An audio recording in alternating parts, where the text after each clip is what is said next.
नमस्कार, true crime story channel पर आप सभी का स्वागत है। आज हम जो कहानी सुनाने जा रहे हैं वो आप सभी लोगों को यह सोचने पर मजबूर कर देगी कि आखिर किस पर विश्वास करें।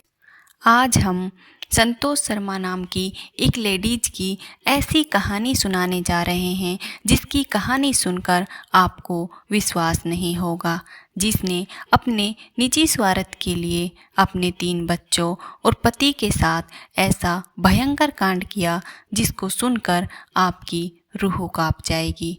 आइए जानते हैं संतोष शर्मा की पूरी कहानी। संतोष शर्मा, जिसकी उम्र लगभग 36 साल है, और इसके पति बनवारी लाल शर्मा, जिसकी उम्र लगभग 40 साल थी।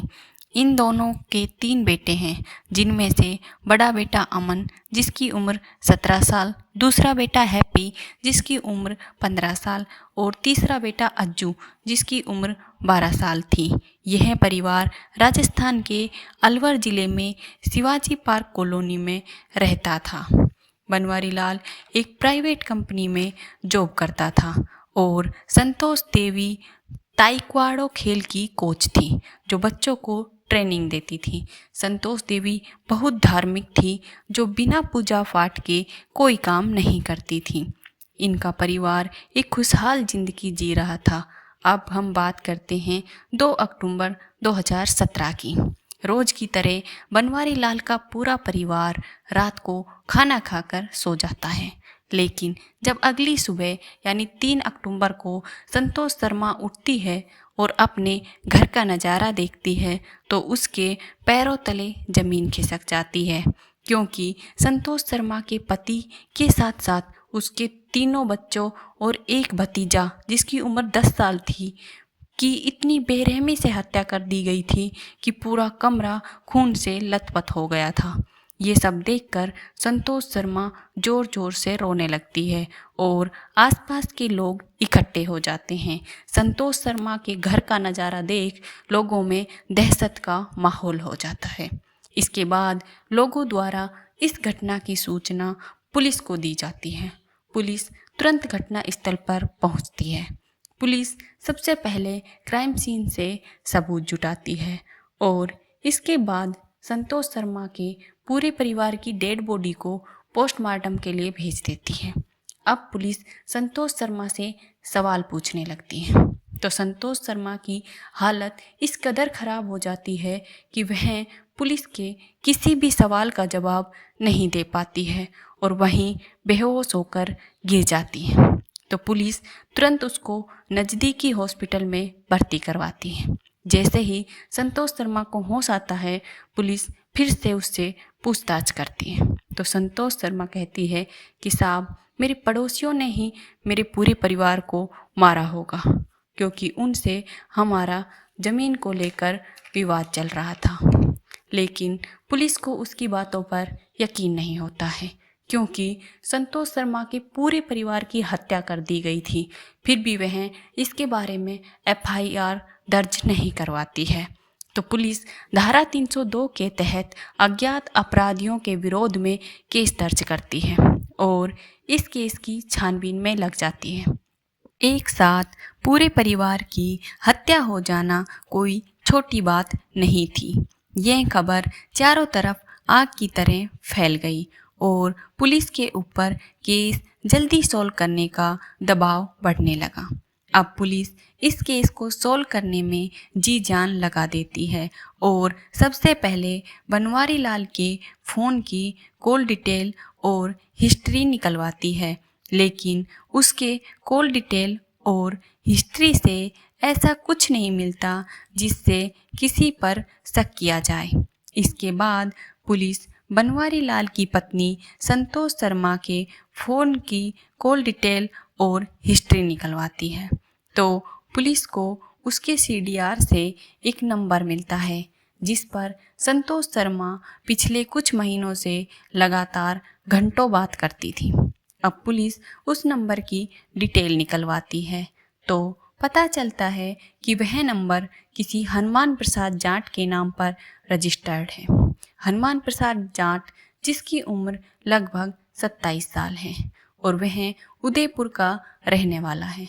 पुलिस हनुमान प्रसाद के फ़ोन की लोकेशन निकलवाती है तो पुलिस को पता चलता है कि 2 अक्टूबर की रात यानी घटना के समय हनुमान प्रसाद के फ़ोन की लोकेशन संतोष शर्मा के घर के आसपास की ही थी। यह सब देखकर पुलिस को हनुमान प्रसाद पर शक हो जाता है।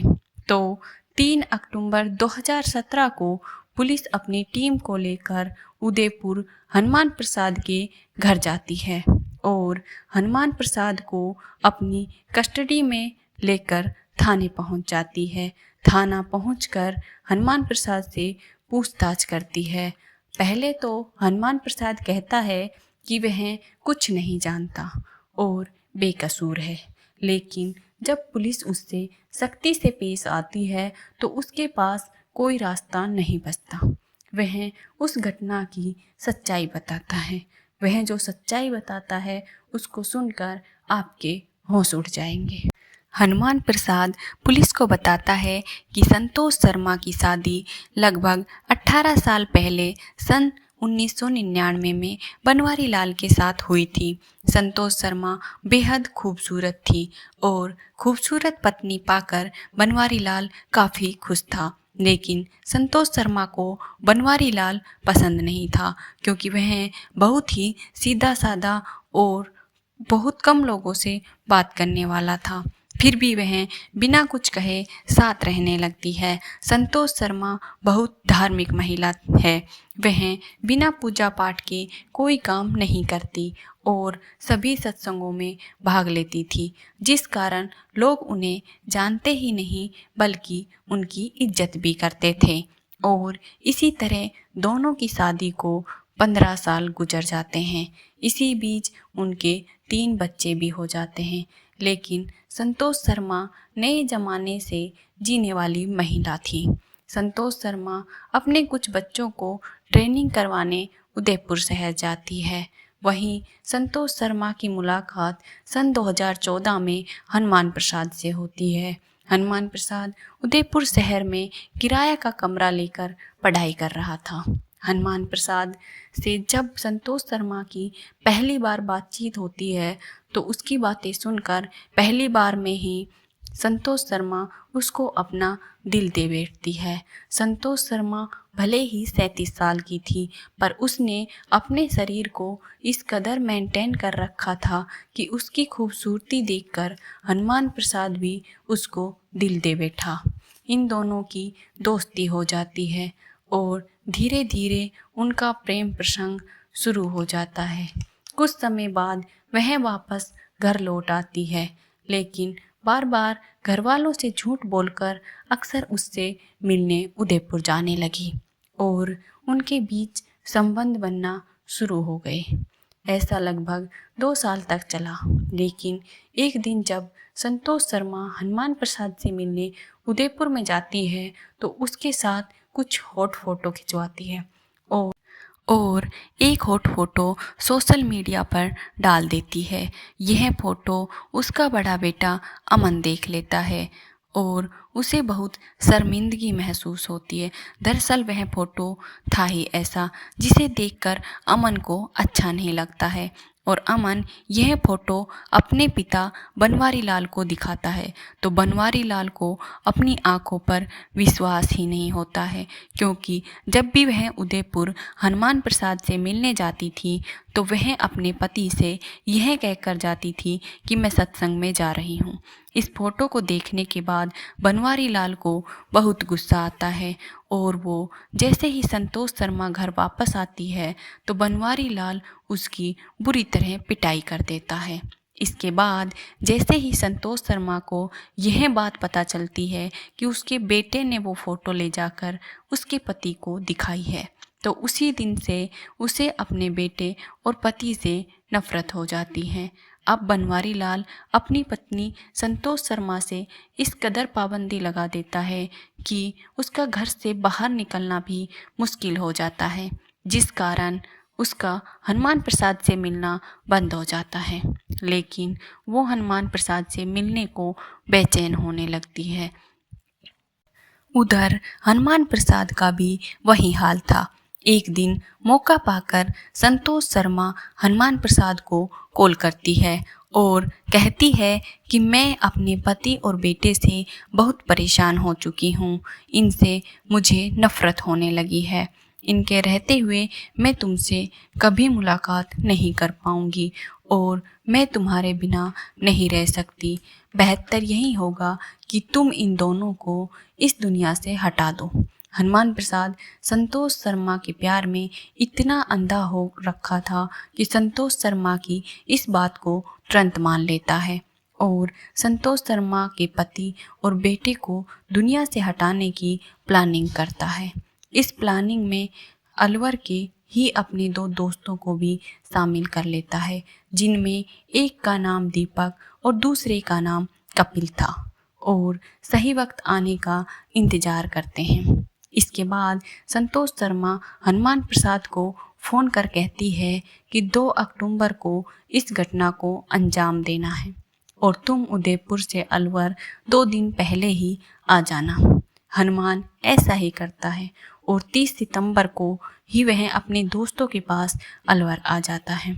2 अक्टूबर 2017 की रात हनुमान प्रसाद और उसके दोनों दोस्त दीपक और कपिल संतोष शर्मा के घर के पास आ जाते हैं और रात के 1 बजे जब संतोष शर्मा का कॉल आता है तो वे घर के अंदर चले जाते हैं। उस समय संतोष शर्मा का पूरा परिवार गहरी नींद में सो रहा था।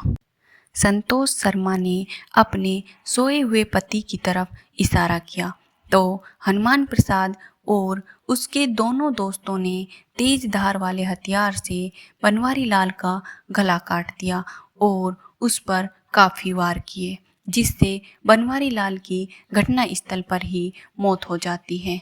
इसके बाद संतोष शर्मा कहती है कि मैं अपने बेटे से बहुत नफरत करने लगी हूँ, सब कुछ इसी की वजह से हुआ है, मैं खुद इसको अपने हाथों से मारूंगी। जिसके बाद संतोष शर्मा हनुमान से तेज धार वाला हथियार लेकर अपने सोए हुए बेटे के गले को काट देती है। उसके बाद वह हनुमान प्रसाद और उसके दोनों दोस्तों को वहां से जाने के लिए कहती है।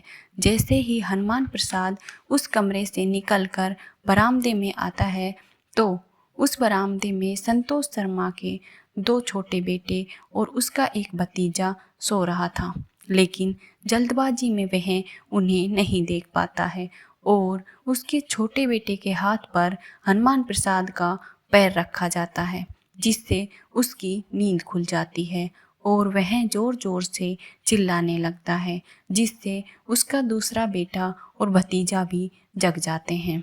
अब संतोष शर्मा घबरा जाती है और जल्दबाजी में हनुमान प्रसाद से कहती है, इन तीनों को भी मार डालो, नहीं तो हम सब पकड़े जाएंगे। यह सुनकर हनुमान प्रसाद और उसके दोनों दोस्त उन तीनों बच्चों को भी उस तेज धार वाले हथियार से मार डालते हैं। इसके बाद संतोष शर्मा हनुमान प्रसाद को अपनी स्कूटी और 3000 रुपये देती है। हनुमान प्रसाद अपने दोनों दोस्तों को उस स्कूटी पर बैठाकर सीधे अलवर रेलवे स्टेशन पर जाता है।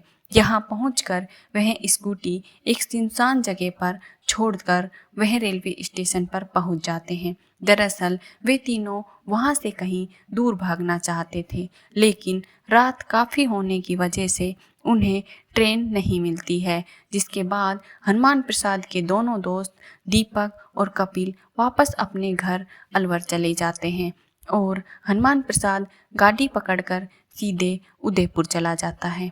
उधर संतोष शर्मा षड्यंत्र के अनुसार अपनी देवरानी के बगल में जाकर सो जाती है, यह सोचकर कि सुबह जब वह अपनी देवरानी के साथ उठेगी तो उस पर कोई शक नहीं करेगा। अब हनुमान प्रसाद की पूरी कहानी सुनने के बाद पुलिस संतोष शर्मा और उसके दोनों दोस्तों को गिरफ्तार कर लेती है। इस केस में 211 तारीखें और 369 डॉक्यूमेंट्स लगे, 70 आर्टिकल बरामद हुए और 77 गवाहों के बयान दर्ज हुए। इन सब के बाद 20 मार्च 2023 को इन चारों पर हत्या का आरोप साबित हो गया। 5 साल 5 महीने बाद 21 मार्च 2023 को इन चारों अपराधियों को अदालत ने सजा सुनाई। हनुमान प्रसाद के दोनों दोस्त दीपक और कपिल नाबालिग होते हैं, इसीलिए उन्हें बाल सुधार गृह में भेज दिया जाता है, जबकि संतोष शर्मा और हनुमान प्रसाद को अदालत उम्र कैद की सज़ा सुनाती है। जब लोगों को इस केस के बारे में पता चलता है तो वे यकीन ही नहीं कर पाते हैं कि एक माँ अपने पूरे परिवार की हत्या करवा सकती है। इस तरह की कहानी सुनाने का उद्देश्य हमारा सिर्फ इतना है कि किसी पर भी भरोसा सोच समझ कर करें, सावधान रहें, सतर्क रहें और ऐसी ही सच्ची घटनाओं के बारे में जानने के लिए हमारे चैनल ट्रू क्राइम स्टोरीज को लाइक, शेयर एंड सब्सक्राइब करें। धन्यवाद।